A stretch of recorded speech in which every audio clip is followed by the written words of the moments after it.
اور سب لوگوں کی بڑی محنت ہے۔ تو میں سمجھتا ہوں کہ آج آپ نے جو روٹین میں مسجد کی خدمت کرتے ہیں اس سے بڑھ کر آپ نے خدمت کرنی ہے اور اس سے زیادہ کرنی ہے، اور رمضان المبارک کی جاتے لمحات میں آپ نے اپنے آپ کو زیادہ سے زیادہ اللہ پاک کی رضا کے لیے خرچ کرنا ہے، مسجد کی بھی خدمت کرنی ہے۔ جو جھولی مسجد کی آئے گی اس میں آپ سب حضرات نے مسجد کے لیے الگ خدمت کرنی ہے، اور فطرانے کا مسئلہ چونکہ الگ ہے وہ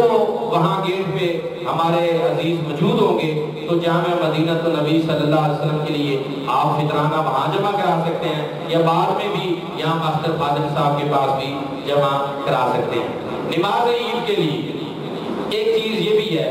کہ آپ غسل کریں، اور اگر نئے کپڑے پہنے اچھا ہے، نئے نہیں تو پرانے لیکن صاف ستھرے کپڑے پہنے، خوشبو لگائیں اور تکبیریں کہتے ہوئے، یہ بڑا دن ہوتا ہے، یوم عظیم ہے، اللہ کا بڑا دن ہے، اس لیے اس دن اللہ کی کبریائی کی بات کی جاتی ہے۔ اللہ اکبر لا الہ الا اللہ واللہ اکبر اللہ اکبر وللہ الحمد، تکبیریں کہتے ہوئے ایک راستے سے جائیں اور اس راستے سے جائیں، پھر کوشش کریں کہ دوسرے راستے سے واپس آئیں، ایک دوسرے کو گلے ملیں، مصافحہ کریں، معانقہ کریں، اور اگر عید والے اس بڑے دن آپ ایک دوسرے کو چھوٹی چھوٹی رنجشیں معاف نہیں کرتے، اس کا مطلب یہ ہے کہ آپ اس دن کے مقصد کو نہیں سمجھیں۔ اس دن کا پیغام اور مقصد یہی ہے کہ اس بڑے دن آپ اپنے دل کو بڑا کر لیں۔